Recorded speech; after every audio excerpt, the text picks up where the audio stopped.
Welcome back to another episode of Scryer's Room. I am your host, Famfare. I'm Kevin. And I'm Mario. And if you enjoy the nature of this content, go ahead and give me a like and subscribe on YouTube. You can also give me a follow on Blue Sky. And you can support us on our Patreon. Now, we want to start today's episode with Kevin has been losing his goddamn mind, apparently. Yeah, so I haven't been able to work recently. And so I've been just chilling in my room and trying not to go insane. Because, I mean, the news is the news. It's always stressful. So I've been trying to focus on other stuff, and that has helped me do stuff like writing, and I've done some art. It's been pretty good in that regard. However, I am also losing grasp on what's normal and regular. For example, you know what I looked into seriously the other day? Let's hear it. So, what is the most relaxing thing to lay down on? We've already figured it out. Human scientifically, we have. Let's it's a hear massage table. Really? Yeah. You ever lay on one? You don't roll around thinking like, oh, I got to get more comfy. You can lay on that completely still for hours with your face in a toilet. Well, what are they made out of? They're made out of jack shit, I guess, because it's just the pressure of laying down on your stomach like that. It's got to be like some scientific reason for it. But you can just lay like that for hours. It's very comforting. Maybe it's because I'm incredibly fat and the pressure is putting a lot of strain on the old breathing. I can't comment. I've never had like a professional massage. I've never been on one of the tables. I've not had a professional massage, but I did have a guy try to do acupuncture, and that sucked. But the table was comfortable. But the table ruled. Okay. Anyway, why don't they sell beds like that? Well, I don't know. Yeah. Well, if that's the thing. I feel like there has to be a reason, and I feel like Big Bed doesn't want you to know, you know? That's what I'm saying. Yeah. Big Bed doesn't mattress. want you to know. That's why I know for $120 I can buy a massage table rated to hold a man of extreme heft, of which I near. I'm quite hefty. I'm not quite the 600 pounds that the table is rated for, obviously. But a 600-pound, rated massage table, that's only like $100. Is this a roundabout way of you saying you bought a massage table to use as a bed? I have not bought it yet. I've not pulled the trigger, but there's a You're second. Considering? I am. Oh man. You don't like your hospital bed? I quite enjoy it. However, I also as many fats do, I have sleep apnea, which means that I'm supposed to be wearing a CPAP mask. Yeah. But that requires me to lay on my back in my bed. Yeah. If you lay on your side, it slips off your face and you lose the seal. It's a whole mess. Yeah. So I've been thinking, you know where my face will be nice and available? On the hole? Stuck through the hole of a massage table. Oh, man. He's actually thought about this. Yeah. Oh, man. Well, so another aspect of this, that's what I would already call just strange behavior. That's strange. Yeah, it's pretty unhinged. But I haven't gone insane yet. No, not yeah. Insane has come from the fact that there have been mice down in the basement. Oh, you have mice now? At least 2. Rough. And I say that because one of them I saw, and then later I saw half of him. Oh, man. The cat got him. Yikes.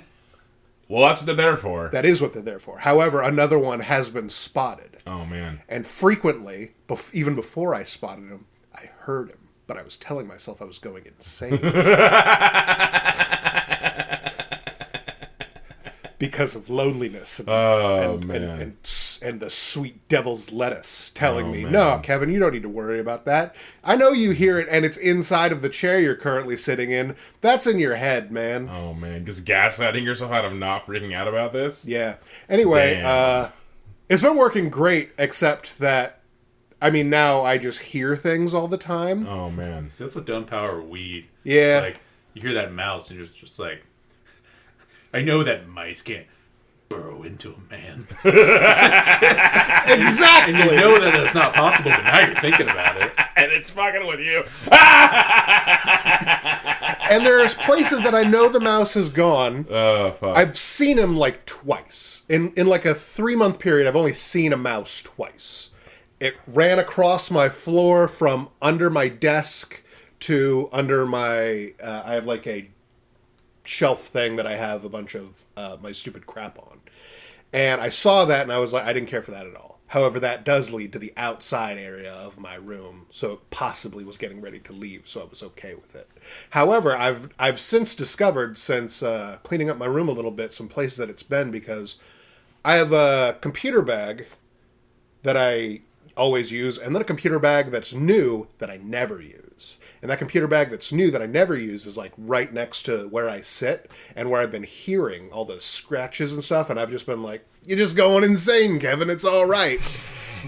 Anyway, I picked that up, and that motherfucker's been chewing right through the straps. Oh, man. He's been there the whole time. And let me tell you, going from thinking like I was just crazy to being like, no, there's a mouse here, and you were hearing it the whole time, not a comfort. In fact, it's worse. Yeah. A lot worse. Because now I'm real paranoid. Every little scratch I hear, I'm like, that motherfucker, where is he? Yeah, so, well, you have 2 cats. Hopefully, Raberta sucks. And I know fucking Ben ain't gonna do shit. Maybe he did. I'm certain it was Bobby Sox. I'm certain it was Bobby Sox. Ben is just a bad cat. Ben is a good. He's not a. He's a good boy. He's just bad at being a cat. Yeah. He's very bad at being a cat. All the feline grace No. and all the predatory instincts skipped over this one. He's more like a little guy, like a guy in a cat costume style of cat. Yeah. Where like, oh, he does a lot of cat stuff. Like he goes through the motions of it, yeah. But it doesn't mean the same things. Him rubbing his face on you, you're like, oh, that's him getting his scent. He's itchy. He don't know. Yeah, I've seen him fuck up jumping from the floor to a chair to the table. Yeah. Multiple times and like eat shit because of it. Oh, yeah. Like bash his head against the table trying to be agile. Oh yeah. And just like looking at me like I didn't look at him. Like he's trying to play it off. Like he's like, you hear that? That was crazy. Yeah. Nothing happened though. It's just pathetic. I've never seen him do something cat-like with any level of success. But he's a good boy. He's a good boy. He's cuddly and nice. That's what we need. Yes, he's a good companion, but he's very bad at being a cat. So there I am in the basement, about to order a massage table to sleep on. Yeah. And I've been doing this thing where I have like an hour timer on my phone so I don't just sit and like power rot for hours at a time. So every hour I just change what I'm doing. Even if it's like, oh, I get up and I sit somewhere else and continue doing the same thing, I have to change.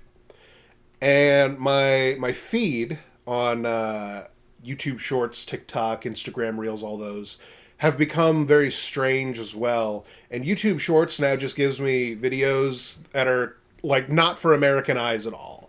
It's like Japanese like sword fighting, and it's just like, oh, this dojo is all women, and they're just fine athletes.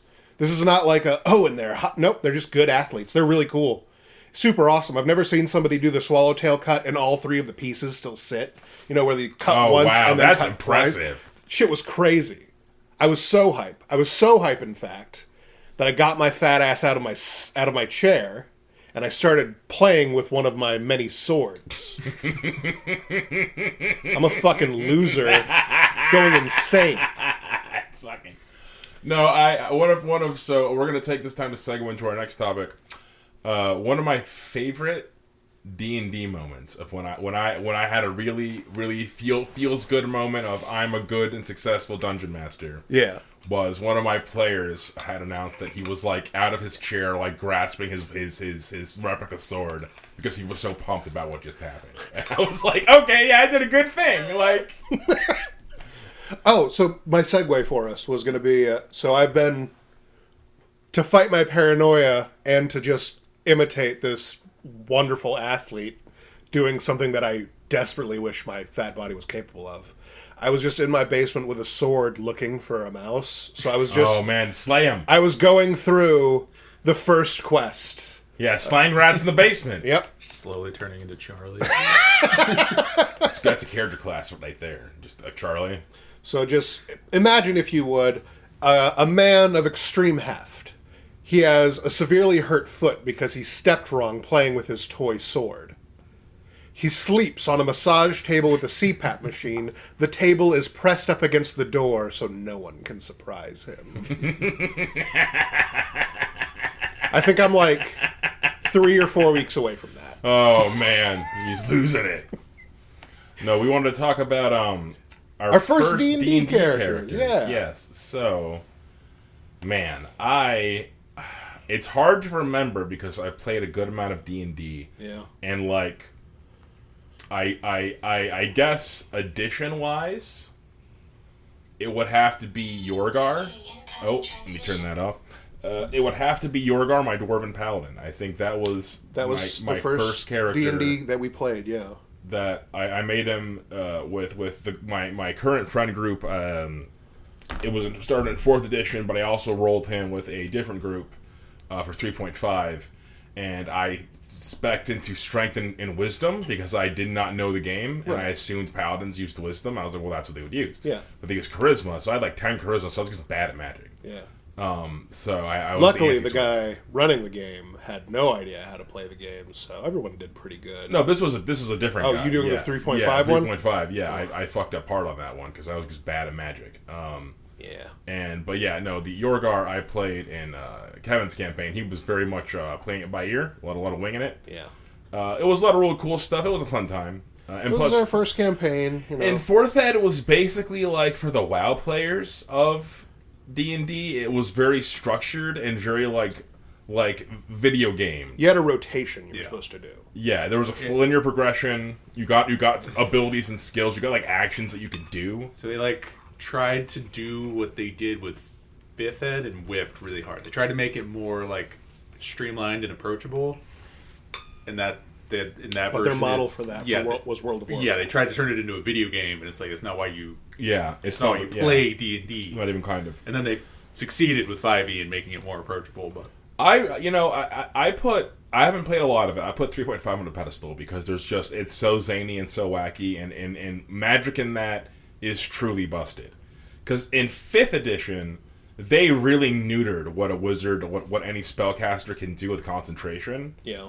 But even still, magic is fucking busted. I really like because cantrips scale. Yeah. Cantrips didn't scale in the previous editions. So like the fact that I can do my firebolt as a level 10 and me doing 3d10 damage is pretty significant. But Yorgar. But yeah, Yorgar was a dwarven paladin. I played a paladin in World of Warcraft growing up. That was like my first main character. Yeah. So I very much have enjoyed the paladin aesthetic of just champion of justice and good Christian boy, good Christian morals. I quite enjoyed playing that character. I mean, the reason that you were allowed to play Diablo as a child.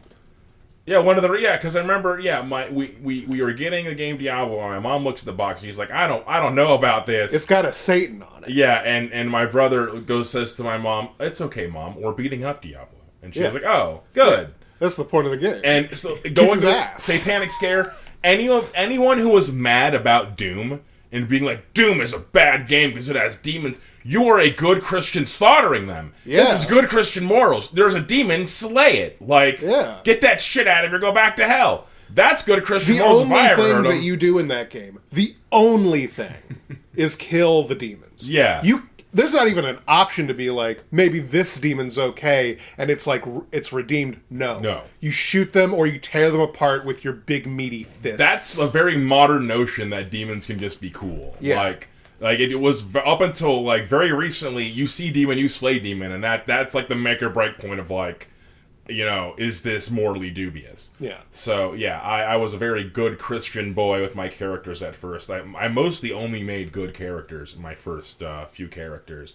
It wasn't until the fateful year of 2016 when I decided, fuck it, we evil now. Yeah. And I started entertaining a lot more evil characters. In fact, my first evil character, I guess Tordos technically counts. You didn't really play him as evil, though, just more so like a berserker. Yeah, he was a blackguard. He was basically the motto was darkness, he's a champion too. So he was very honorable and dutiful, but he was just doing bad stuff because you were playing a bad campaign. Yeah. And I didn't really really immerse myself in the way of what if loss just didn't fucking matter, I didn't do that until Mario hosted the only campaign I've ever seen him host. First and last. I made a horrid little rat man named Tizlok. And we're not going to go into detail about Tizlok. Didn't you also run the game that I played the sailor guy who slapped people? Same campaign. Yeah. That was the same campaign, one? yeah, because you joined later. Man, my brains. Yeah, that's where Tizlok came from. He was chewing on tables. He had his projectile. He had a gun that could just shoot shit out of it. So I could put a stone in there. And I could just pop it out as a homebrew thing. he was doing a lot of stuff based off of the Brando Sando setting. So there was like Mistborn was one of the classes. I think Rob was an Iron Inquisitor. I only now recently understand what that is. I actually was thinking about Rob playing an Iron Inquisitor the entire time, and I'm like, what? Really? Which cool thing? Brando Sando's making a RPG setting based on his Cosmere, so you'll be able to have the classes like Allomancer, and that's pretty cool. I think that's That's Brody wants to try that, and I'd be down to try that if he's hosting. So we'll see how that goes. But anyway, yeah. So the first evil character, Tizlok, horrid little rat man, based on a Skaven. Yeah. I played him as chaotic neutral because he was the only Skaven on the planet, and so because he knew he was the only Skaven, he was very scared and afraid all the time and extremely paranoid. So the only way he could cope is by being subservient to everybody else because he's alone and afraid. But he was still very much evil and very much a Skaven. Yeah. But he had to reel that shit in because he knew he was going to get flattened like a rat he was.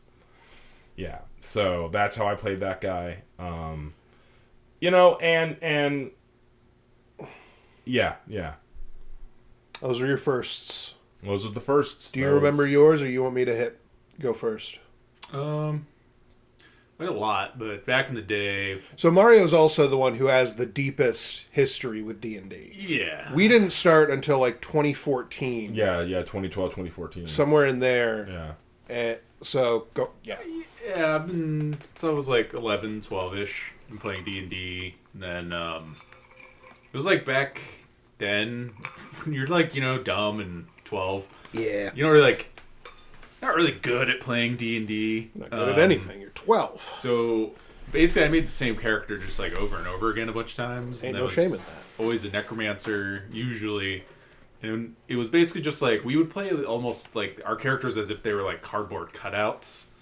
Like, there wasn't much role-playing done. Right, it was more of a Muppet situation. Yeah, it was more of just we made our dude, and then we just adventured and we murdered hoboed it. You know, we were just we just killed everything. Yeah.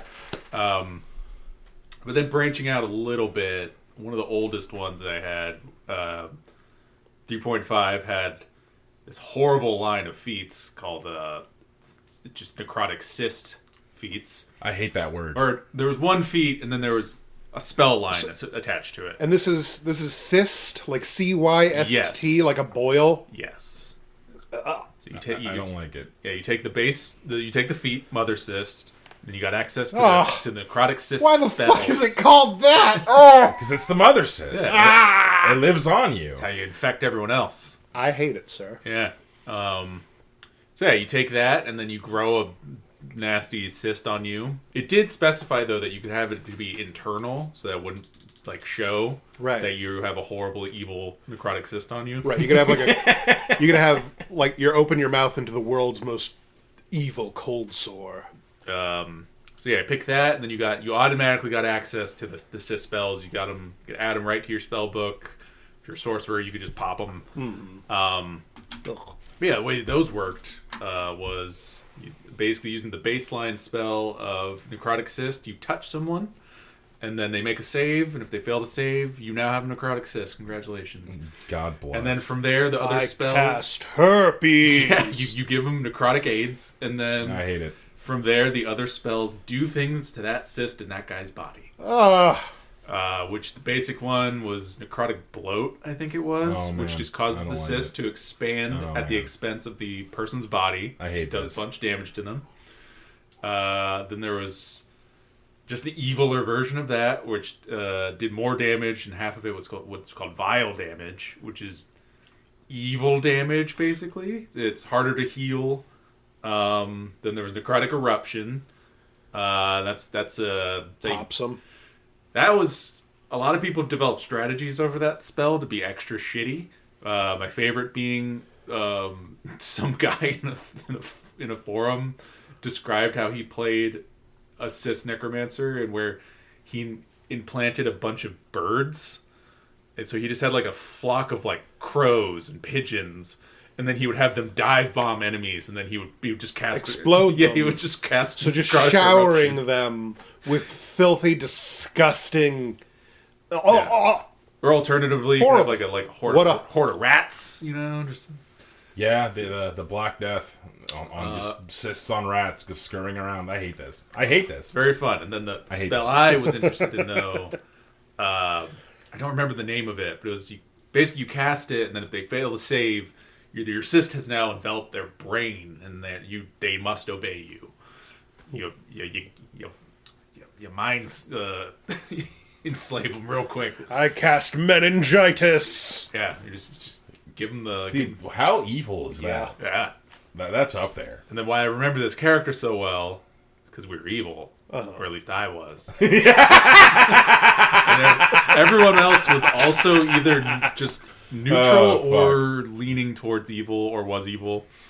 It's cathartic to play the occasional evil campaign and just go buck wild. Like, yeah, and then we were just being assholes, and we were invading some guy's keep. Like, we want that castle there. Like, it's ours now. You see, we're men of certain means. Those means are killing people, and we decided we wanted something that belonged to you, so we're taking it. Yeah, and the initial invasion didn't go well. Turns out they were pretty well prepared for us. And so we ended up fleeing. That's a dick move because I gave this character all the worst spells you could have, in terms of just what you can do to people with spells. And so another favorite of mine it's called Grim Revenge, which is from the Book of Vile Darkness. So it's good. Sounds like it's gonna be totally chill spell. Yeah, you point at a guy, and then they have to make a save. If they fail to save, their hand rips off of their body, animates as with a stat block of a white, and then starts attacking that person. You can just hit them with the Evil Dead spell. Yes. Where you make them fight Bad Ash. And it was very funny. Oh my god. Because that worked. So right before we left, I just cast it on a dude and had him freak out and distract everybody, and then I just teleported away. Now, Chad. were it me casting the spell, I'd get one guy with it, and then while he's distracted, I'd get him with it again. Both his arms? Yeah. That's so evil. I didn't even think of that. And now I've got at least 2 guys on my side, and they're down a man. Yeah, they're down a guy. I'm just going to keep snowballing this shit. Oh, man. One man after another, completely disarmed. It's crazy. Yeah, well, so then the next strategy was, because I really wanted to be a piece of shit, we went and just found a random farmstead, and I possessed the whole family with Necrotic Cysts. We got this nice castle now.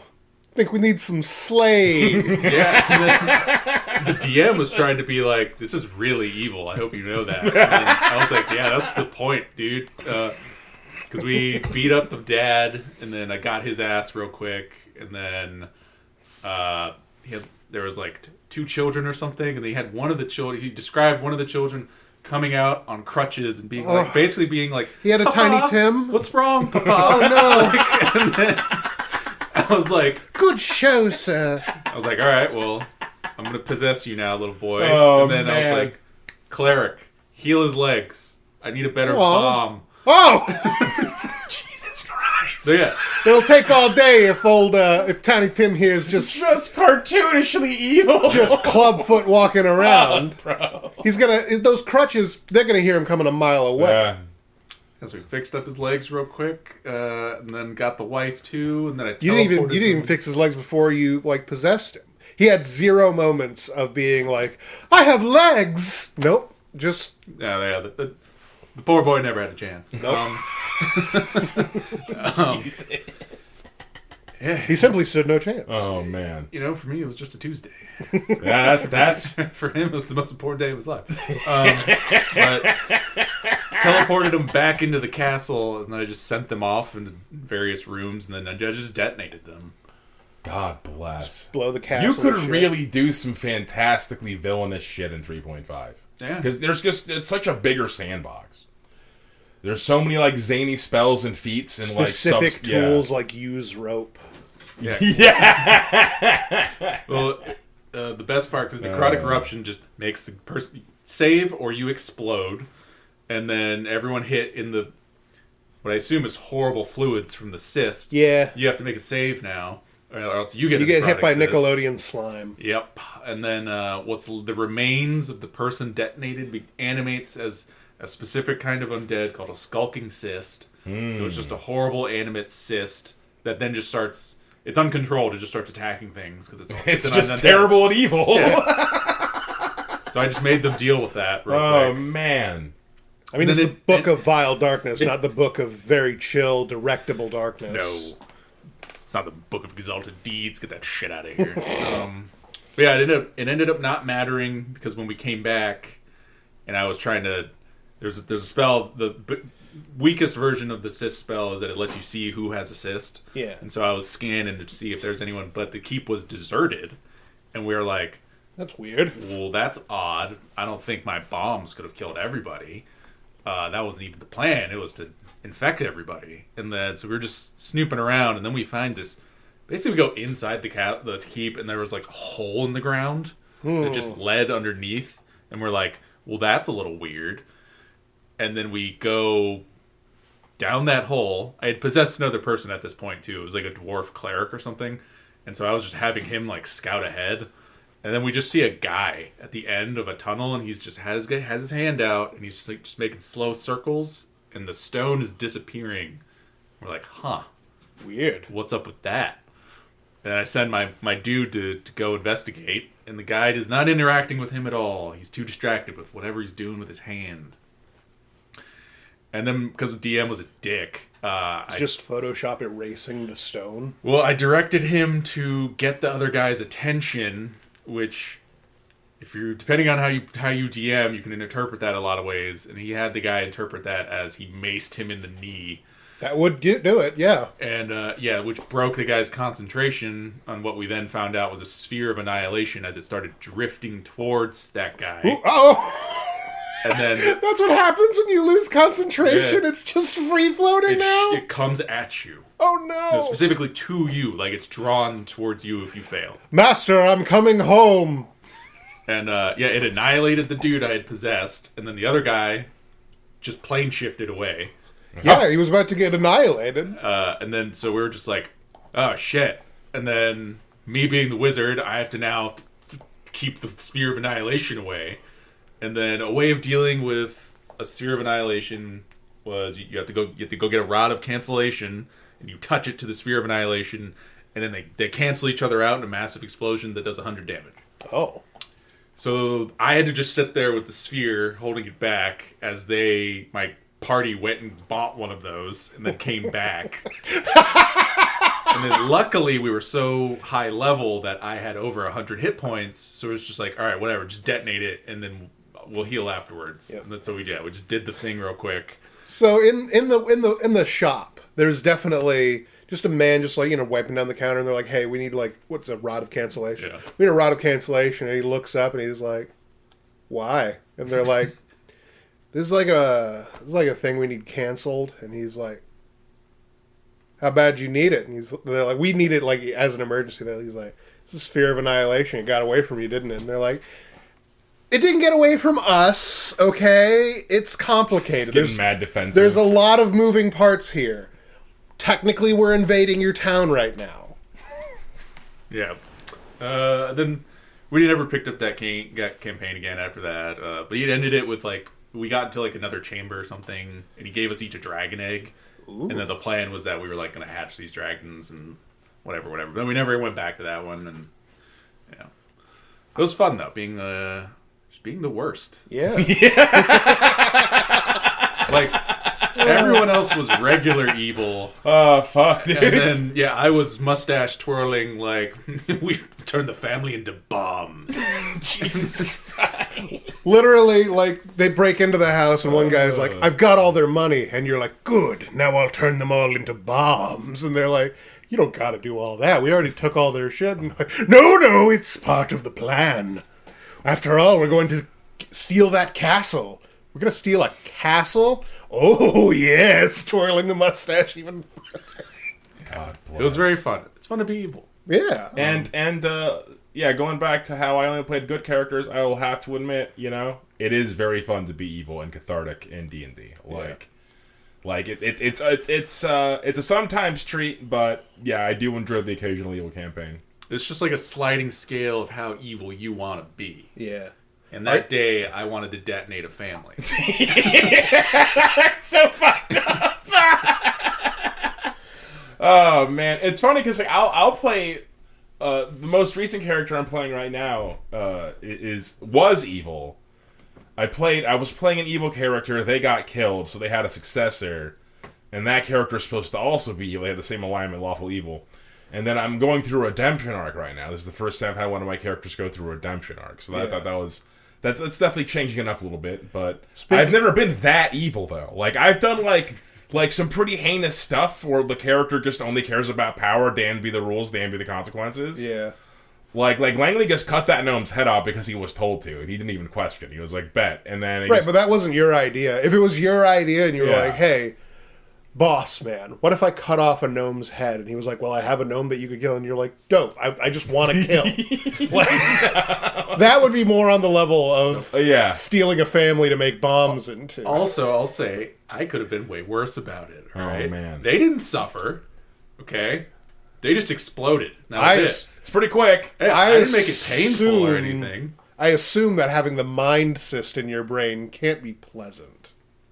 Well, it's not like I was like, feel pain. Like, is that an option? Probably. Yeah, the spell's pretty vague. Like, you know what? It's from the Book of Vile Darkness. I shouldn't be like, why would they make it so you can just make them feel unimaginable pain? So the cyst spells are evil. Actually from the Libris Mortis, the Book of the Undead. See? You see what a dorky is? Which is basically... it's basically just another Book of Vile Darkness. Oh, man. I got all defensive because I revealed a bunch of power dorking that I've been doing, going insane in the basement. One cameo in D&D I always enjoyed is that the Book of Vile Darkness is the thing that Vecna wrote, but before it became an evil god. Mm-hmm. And so it's like a self-referencing work of like, this is the supplement of all the horrible things Vecna invented. Like, now make your villain. You know that book that you might have used as like a campaign hook at some point? Well, you can buy it now, and you can be the Vile Darkness. Don't you want to be a cyst mind control bomb man style evil? It is also like an in-game item. Exactly, that's what I'm saying. But it's I forget what it does exactly though. It was like it gives you some sort of like buffs or something if you're evil. It gives you a bunch of buffs that I believe you need to be evil aligned for. However, you need to make a check, otherwise you just get mind controlled. Yeah, because it's like if you're like a good character trying to read it, it just like causes you pain or something. Like it's too evil. Yeah. Oh. And if you're like neutral or something, you have to like make saves, or if it like compels you to like commit sin. Like, God bless. It's so fucking edgy. We talked previously about how edgy doesn't age well, but like, I don't know, man. Sometimes you gotta eat up that Age Master stuff. They come to darkness. 3.0, because there was never a 3.5 version of the Book of Vile Darkness, at least that I know of, was super fucking edgy. It's so edgy. It's really bad. Yeah. They've got like pictures of all the artwork was just like, it was so extra. My favorite one being like there's like a picture of like a dwarf or somebody, and he's like impaling an angel, and it's just like spilling out blood. I don't think your mom would have bought with the good guys. Yeah, that would have been No, Ma, I need to design the bad guys so that we can smite him, and this is all the horrible things he can do. He can kill angels. Look at how evil he is. I'm going to pretend that my guy kills angels. A thing that you, as a very nice Christian lady, are a huge fan of. Yeah. Only one of the prestige classes is called Mortal Hunter, Mom. It's fine, all right? God bless. Well, what are the others called? All right, okay, Mom. You get it. Don't worry about that. Does that guy have herpes? No, he's giving people herpes. They're cysts. There was one of the character prestige classes in this Cancer Mage. Oh man, yeah. That's so edgy. That is. And then there's one that's like Bug Mage or something. You're just Vermin Lord. That's what it is. Oh, I hate it. Bees. Basically, and then the other ones are mostly all. Like the various like dukes of hell and stuff, and you're just like a student of them. So I have a thought just now. So wizards are like, they're an int-based class in D&D, so probably heavily they would behave similarly to real-life nerds and dorks and whatnot that are high intellect. Which means that most wizards would just know what the meta is to be the best wizard. It wouldn't be like that confusing once at least like 3 or 4 wizards got together and compared like, oh, these are the base spells that you get as like Abjurationist and all that stuff. So they know what the best is. Well, you're forgetting one of the most important parts of being a wizard. I don't share. Well, follow up. That means that the guys who pick like, I will bees, that means that guy's just an asshole. Yeah. You know what I thought I'd have my Scarlet Pursuits go towards? How to summon bees and throw them at people. That's what I think is going to make me and the world a better place. Is having the power to summon bees and have them sting people. Or cancer yeah, what an mage. asshole. Or a cancer mage. What a piece of shit. I cast cancer. Oh man, that's terrible. It may not act as quickly as Fireball, but trust me, I got him. I got him. He's dead in a matter of months. That's so fucked up, man. That's so fucked up. Oh, I'm God pretty sure bless. Cancer mage. That's so ridiculous. It was either a specific cancer mage character in one of the supplements. Chemotherapy is like poison. Would that have to be like a warlock subclass? Oh my God. I don't know. Or a cleric of the that taps into the negative energy plane is able to cast chemotherapy. Jesus. I could be remembering wrong. There's definitely an NPC that had this feature, but then like the cancer mage also gets like a tumorous familiar. So you just have like and Lumpy, the lump. You just have a tumor that's just like, yeah, it's my master. No way! That's so ridiculous. This is my Quado. He's the coolest. Yeah. So you don't have like a regular familiar. It's just like a hump on you somewhere. Oh man. I mean, the problem that I have with that is that what makes a familiar useful is that they're not attached to your body. They can go do things. He does tumor things, all right? Like what? I don't remember specifically. Like cause havoc on your limbic system. Yeah. Like be a fucking problem. Yeah. Oh man, that's crazy. You got the Andre the Giant style tumor minion, so you're just 8 feet tall and talk all slow and big because you just got a brain tumor friend. So it's like, this is what I'm talking about with like how the Book of Vile Darkness was just so edgy. Was like, cause it's like it didn't like consider a lot of stuff like that. Where like there was like a line of feats called deformity, where you willingly like maim yourself to gain like something. Which like one of them was like you fuck up your hands and you get claw attacks. Oh, because you got bone fingers. But your hands are all fucked up now, and then people can be like, "Wow, that's really bad looking. Crazy monster hands you have there. Why would you do that?" And you're like, it's thematic. Like, it's part of the character. Or you can... obesity was a feat. You choose to be massively corpulent, and it like gave you like +2 to Constitution or something. That's what we're doing. And then the reverse, you can be like rail thin anorexic, like, and it gave you like a +2 to Dex or something. Either way, you look horrible. Right. God bless. Right. You're not becoming like obese by being like, sedentary with a calorie surplus. You're becoming obese by like choosing to make yourself monstrous. So you look more like a bloated corpse. Like the Blob from X-Men. Oh man. Yeah, it's a good one. Which that was a lot about the Book of Vile Darkness. And was it mostly X-Mans? No, I was gonna say your first character. You haven't gone yet. Oh, yeah. So, when we first started playing D&D, I was the DM, and I didn't play in that first campaign as a character, obviously. And I didn't actually play a character until after we had ended that first campaign, and our friend Ricky had started one. And that first character that I played, his name and a bunch of stuff about him is a reference to something. Unfortunately, I have shit memories, so if anybody knows what I'm talking about, please let me know.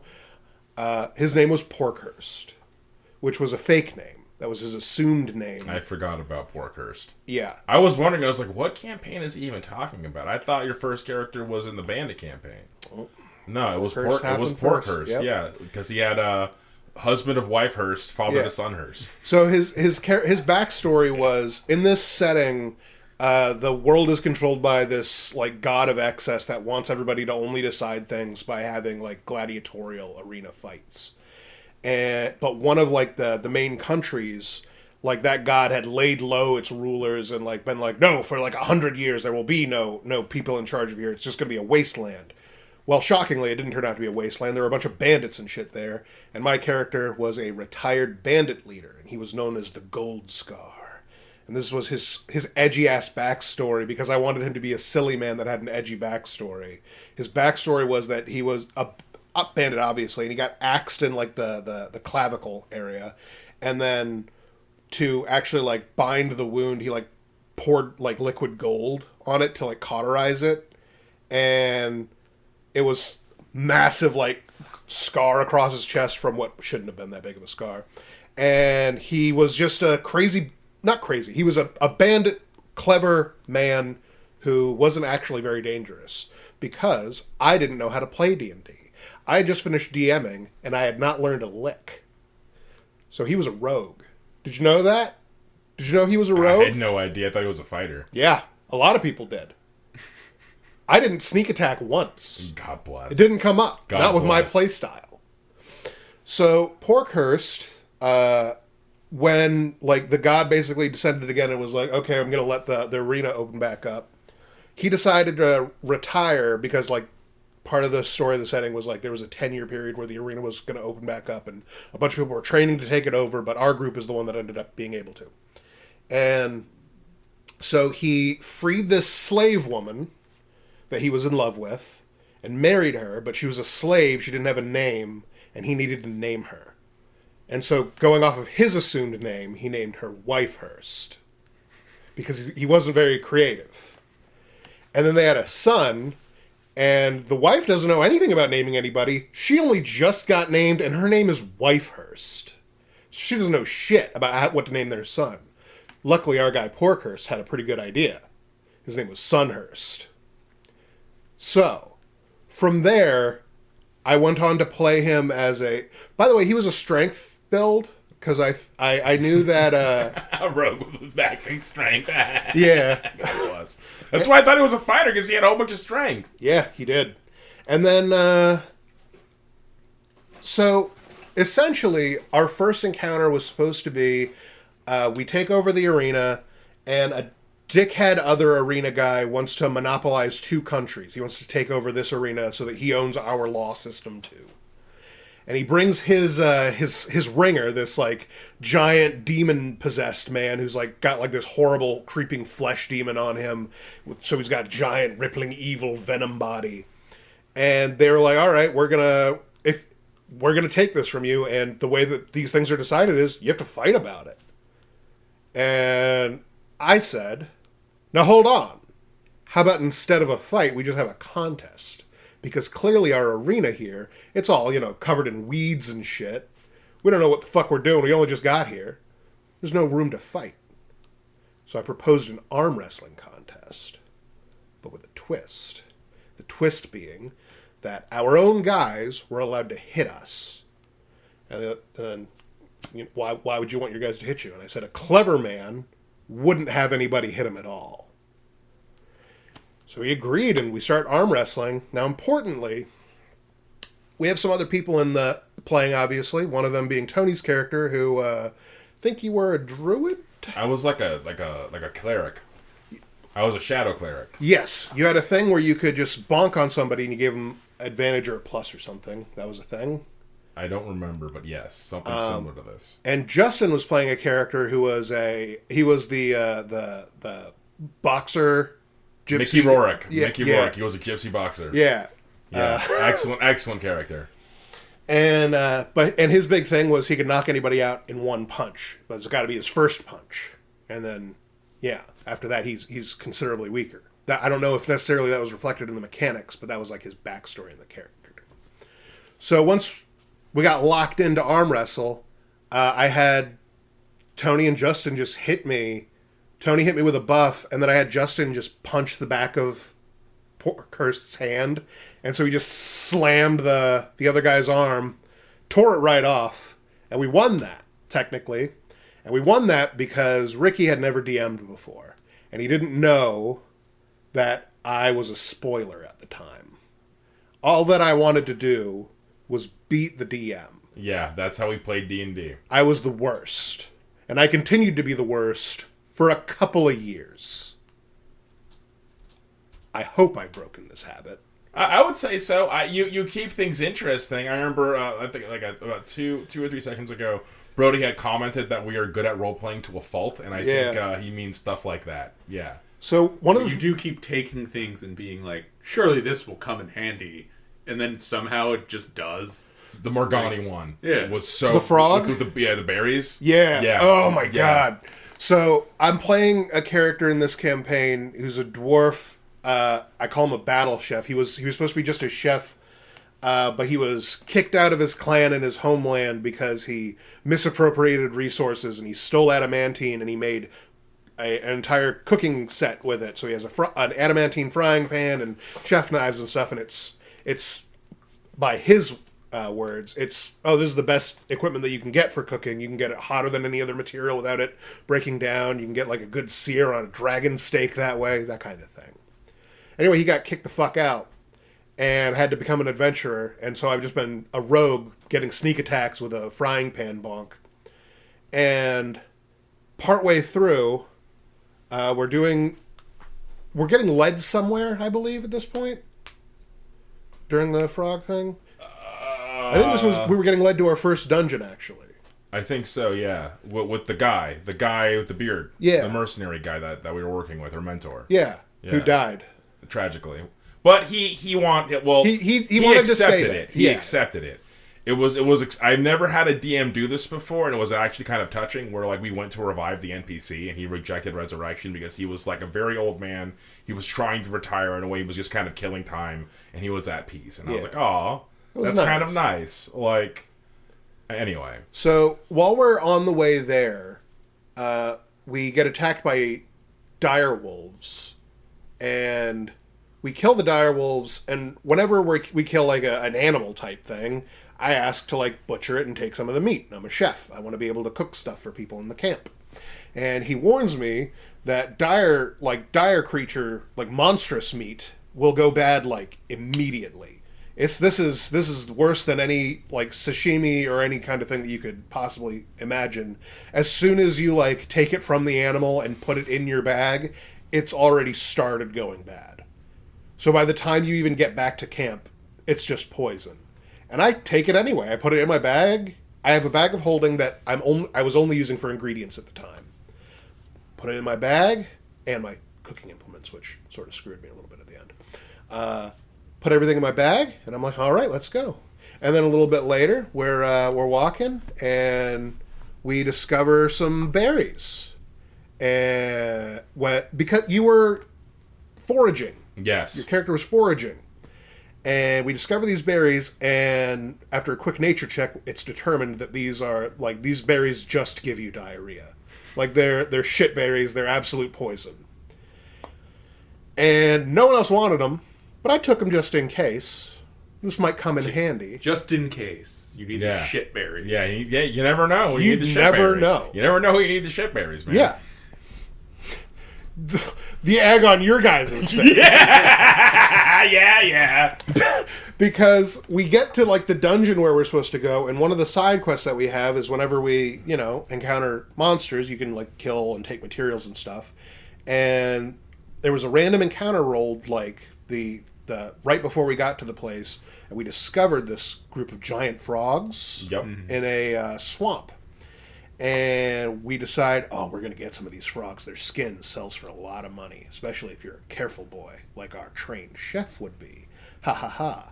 I didn't end up getting involved in the skinning. I was a little exhausted afterwards because we start fighting these frogs, and they're giant, as in like a wolf. That's a giant frog. Yeah. Frogs are tiny. Until we kill enough of them. and the surface of the water starts doing the Tyrannosaurus Rex ripple.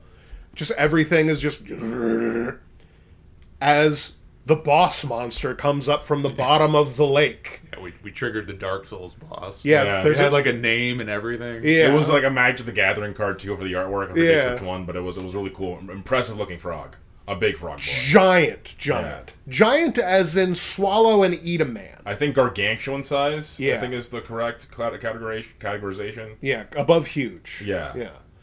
So we start fighting this, and one of the house rules for this campaign that I've really been taking advantage of is to my best ability is if a mob, like any enemy, is unaware of your presence entirely, and you're able to hit as a rogue, you just get an automatic crit. Because, they don't know about you. You can really get them. So it makes sense to me. I really like it. So anyway, I've just been, hiding behind things until I count as no longer seen, and then sneaking up on things and auto-critting, which was a lot of fun. And then I get up next to the frog, and I get his ass. I really get him. And it turns to me, and it eats me easily. Yeah, you pulled threat. He got my ass immediately. You got gobbled. And then, which it was a shock to me, it started to go back underwater. Yeah. It decided it was done fighting us. It would be completely satisfied just killing me. Yeah, you're a tasty, snacky dwarf. And I am at this point at like 2 HP. I have very little left, and I know that the moment that my turn ends, I have to make a check against its grapple while being swallowed. Otherwise, I take an automatic amount of damage, and then I will be in death saves, which I will be automatically failing because I'm swallowed. My life is on the line. So thinking quickly, I turn my bag of holding inside out, full of horrible rotted direwolf meat and shitberries. And and my cooking implements, which we had to fucking go back into the water for after. Inspiring this creature to just horribly sick puke me out.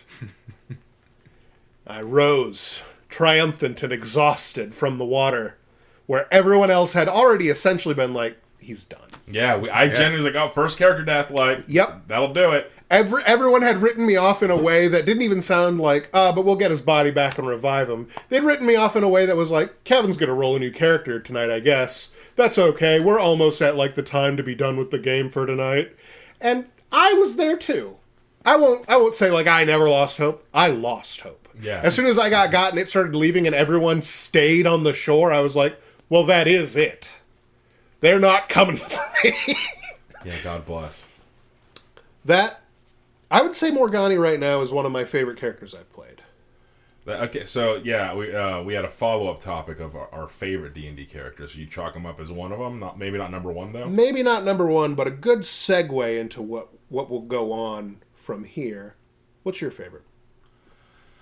Oh man, it would have to be Raberta. Like Raberta Punny, the most unimaginative character. Well, unimaginatively named character. Give us a quick description. So one of the things that I enjoy about D&D, being a Fey man, is that I enjoy being able to dip my toe into being trained without actually committing. Right. So I typically play female characters. That's just something that I do. Most people that do that don't even realize they're doing it until a bunch of years later. Yeah, and a lot of people get like closeted about it. Like you point out that someone is like doing this, that you enjoy expanding your mind and expanding your perception by adopting a female persona, and you point that out as being like that's dipping your toe into being trans. They lose their fucking minds. They get angry. They get angry at the game. I've seen it happen a few times. It's like, bro, are you so like? Is your masculinity so fragile? Like, what the fuck is this? So you know the Eric Andre show. Why are you booing me? I'm right. Yeah, no, exactly. It's also why are you booing me? It's you. You're the one doing it. You're the one doing that. I'm just being honest with you. You can't be mad at me because you decided to do that. Yeah, fucking crazy. But yeah, no. So this is actually the first campaign Kevin played with Brody. Which is probably my favorite DM. No offense, just his style of DMing, the way he chooses to structure his game. He's so meticulous in his dungeon design. You're not gonna get me to say anything like oh, I'm a good DM. I don't even know if I'm a good DM. We have fun. People have told me, Will has told me multiple times the campaign I DM'd for you guys was his favorite campaign. It was a lot of fun. And I am insecure about my ability to DM because of how good of a DM Brody is. It was the first campaign that Kevin got to play with Brody, and we were in the same campaign. I all but begged him to do it, because you weren't really about playing D&D virtually at the time. Correct. He didn't have Discord at the time, so I basically had to, like, demand that he get Discord, because it was still new back then. It was newfangled gamer social media. It was untested. It was uncut, unblooded. Yeah. This is almost a decade ago. We were still using the group chat with like apps like Kick. Yeah, God, we still, one of the collective chats we have in Discord is the Great Kick Exodus, because that's what happened. Kick was obsolete, so we moved on. Anyway, point being. And we were going to play Curse of Strahd. Yes. And so Curse of Strahd, famously bleak scenario. Spoilers for anyone who's interested. It takes place in the plane of, I think, despair or misery. It's like one of, like, it's a bad place. Yeah. Barovia is strictly a bad place. It's just sad there. I think it's its own demi-plane. Yeah. But it's like of misery or like sorrow or something. It's a demi-plane of punishing Dracula, is what it's not a good place. It's like, imagine just, like a magically terrible, like vaguely Eastern European country. Like just cursed Romania. Yeah. That's where you live now. And so we have an assembled cast of zany characters, including Black Karate Man Bruce Leroy. Bruce Leroy was the coolest. He was the coolest. And then we've talked about this character many times on this podcast, but the infamous rogue Johnny Depp, whose backstory was that he did the 3 Pirates of the Caribbean movies and then went to Barovia with us. Yeah. But he was a halfling the whole time, and his name was Johnny Depp, not Captain Jack Sparrow. Not to be confused with Donnie Jepp. No, Donnie Jepp was merely Johnny Depp's friend. Yes, who was a Goliath paladin. He did not participate in the Pirates of the Caribbean films, but they were friends at the time. Yes, and so they decided to go adventuring together. D&D's so stupid. Yeah, I remember Mario had commented that, like, he used to make very serious characters until he started hanging out with us. And every character I've made has been serious. They've just been played by a silly man. Yeah, it's fun to get silly. And then who else do we have? We had Villager the Villager. Villager the Villager, who was just basically Steve from Minecraft. He was just your. I think he was a barbarian even. He was a villager from Minecraft. He was a barbarian, and his only weapon was the pitchfork that, like, his dad liege lord, that they were allowed to till the soil with. This is his toiling weapon. God bless. Okay, and who else do we have? I feel like I'm missing somebody. We're definitely missing. I feel like we're missing at least 2 people. Yeah. But we will touch back on them when the time comes. I mean, at least 2 from you and me. Yeah. Oh yeah, and then Kevin's character, Bastion Tesard, which is basically an amalgamation of. So there's a character in the anime / incredible cartoon Shin-Chan. His Saturday morning cartoon hero, Kamen Rider type guy is called Action Bastard. And Action Bastard is just kind of a bastard about things, where like he'll punch you in the face and take your motorcycle, but he does it to fight a monster. The bastard always gets the girl. Yeah, that's his call sign. The bastard always gets the girl. That's so fucking funny, dude. Anyway, I have like the character archetype in my head of like the scoundrel Han Solo kind of characters. I just call them action bastards because that's what they are. Yeah, that's what that Han character Solo is an action bastard. Like, you don't need any hokey tricks. You ain't got a blaster at your side, kid. Whatever the fuck he said. Yeah, that kind of shit. That's a very action bastard line to say. And I wanted to play one of those, but I couldn't figure out a name, so I just mixed up the sounds in my brain until I came up with the name Bastion Tesard. And unfortunately, I shared the thought process with Brody, the DM, so he would almost every time mix up calling Bastion Tesard Action Bastard. 19 times out of 20. Not even 9 times out of 10. 19 times out of 20. Yeah. He would say Action Bastard instead of Bastion Tesard, not even know he was doing it. It was really funny. He'd like catch him and be like, fuck. Like, it was really funny.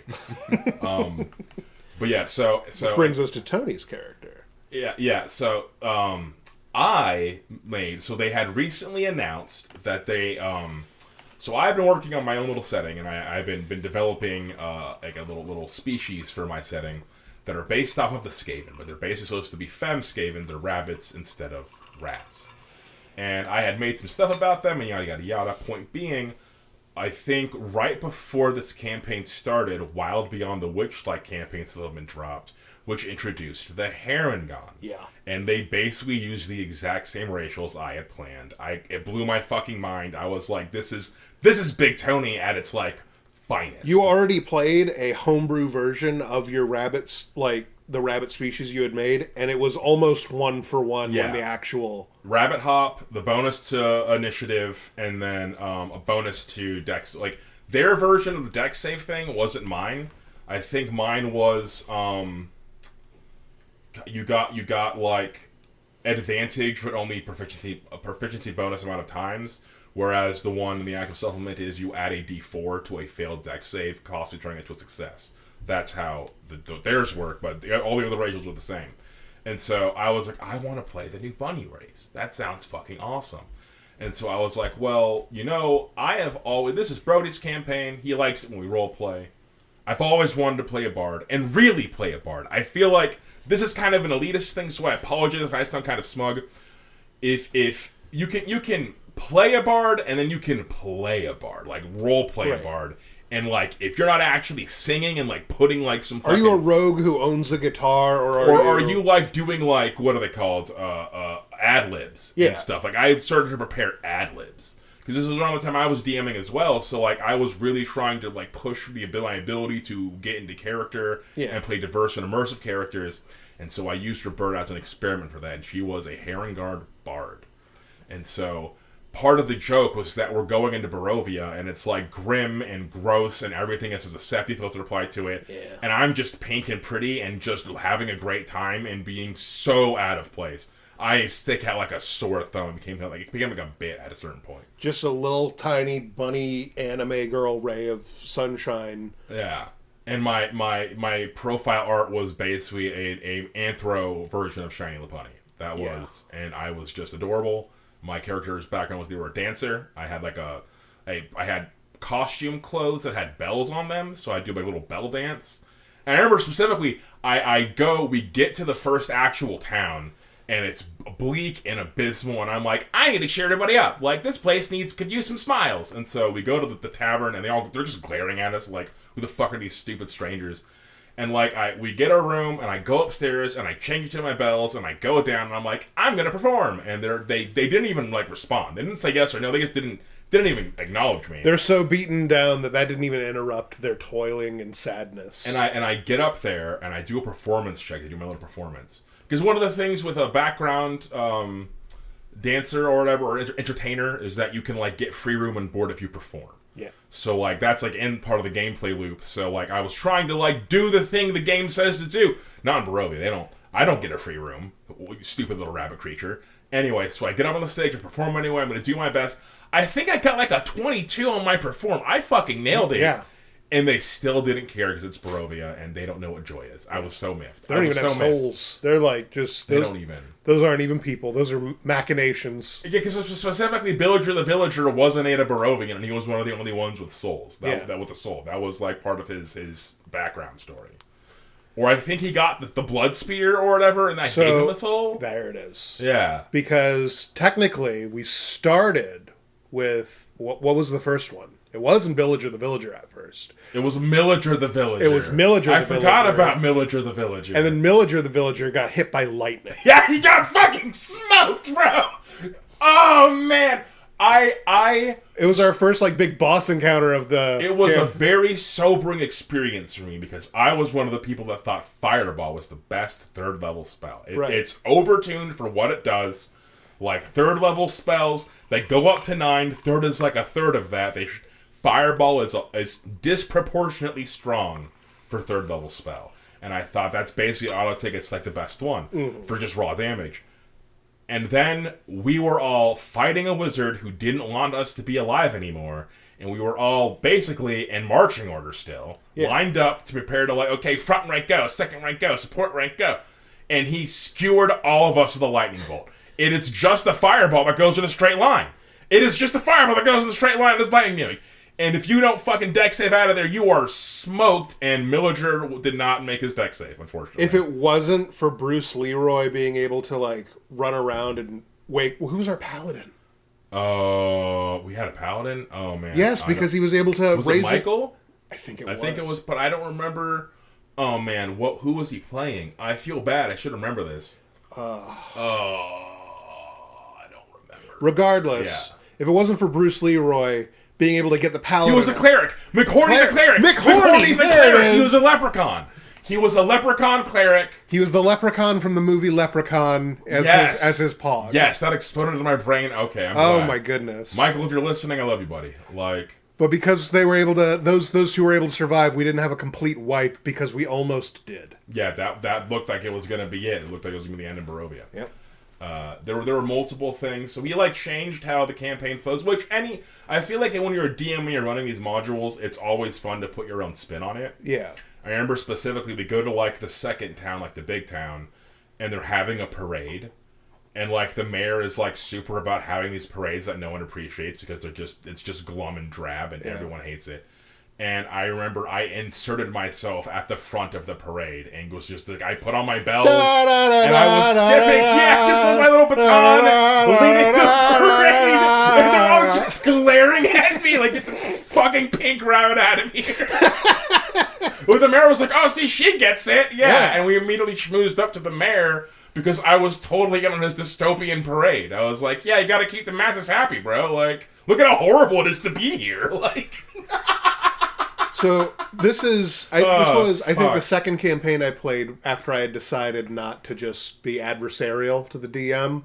And yet, I was still pretty new to the process because I almost fucked it up in our first session. You did it in a manner that your character's premise was just somewhat trolly. Because Bastion Tesard was a monster hunter. Yes. His backstory is that he was taken by hags as a lad and saved by monster hunters, and so he has a soul-crushing hatred for hags. Yeah. He's a Van Helsing. He's a Van Helsing. He's a dual handbow dex fighter. Yeah. Which I told us that one of the coolest, strongest builds is sharpshooter crossbow mastery fighter. You can just tear shit apart.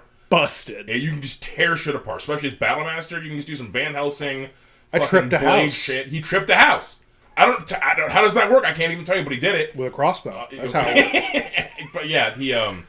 So his whole thing, part of his thing in being in Barovia is he doesn't believe Strahda's a vampire. Yeah. People.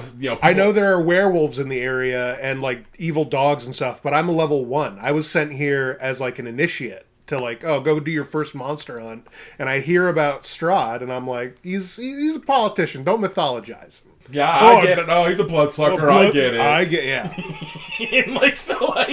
And it wasn't until level 5 or so where he was finally because he literally he showed up next to us. Yeah, and was just saying cryptic, evil sweet nothings to us. He was saying vampire shit.